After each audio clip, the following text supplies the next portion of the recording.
My name is Mrs. Tooze, and I'm an English teacher here at George Mason High School. You're also the Lit Mag sponsor. Oh, sorry, you want me to say that too? Yeah. I'm also the Lit Mag sponsor, and I also sponsor Future Educators of America.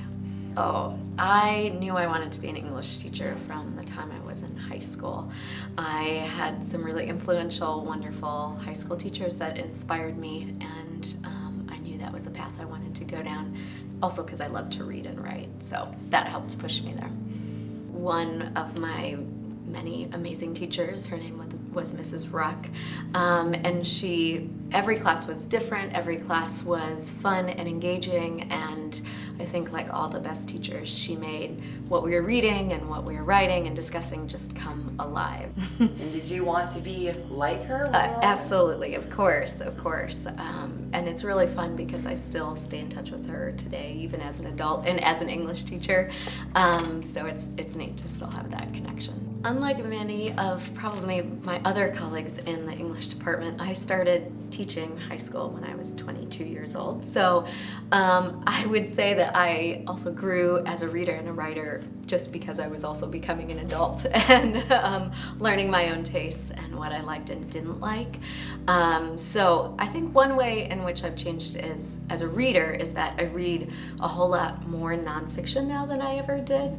And I also love reading short story collections, and that was not something I read much of in high school or in college. So I feel like my reading has become much broader and much more diverse in my interests. So in that way, my reading has changed. And then as a writer, I think actually just the opposite. I did a lot of nonfiction writing in undergrad, writing essays, and in high school, of course, writing papers. But now I feel like I do more creative writing and get to exercise that muscle more. So yeah, it's interesting how those two have switched.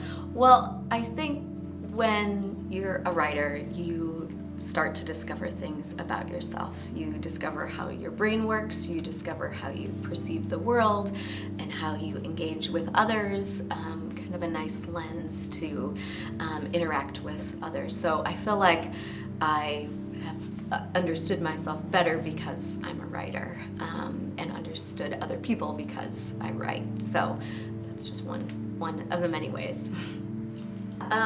I first read this in Annie Lamont's book, Bird by Bird, but then I've heard it from lots of subsequent writing teachers that I've had over the years, is that sometimes your first draft is not the draft that you really want to be writing, but that it's actually something that might have just appeared in one small part of your writing, and you really need to explore that. So I think it's okay to kill those first drafts and let them die, and then let something else arise out of that. And I think for a long time I was afraid to let those darlings go, just keep holding on to them, but when in fact it's sometimes best to just set them aside.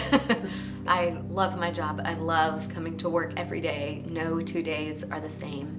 And one of the best parts about it is that I get to work with people, and I get to work with people who are becoming adults and figuring out who they are and learning about themselves, and to get to show up and do that and to teach literature and writing that I love is like the perfect world. So whatever you become, make sure that it's something that you love doing, because that makes all the difference in a job.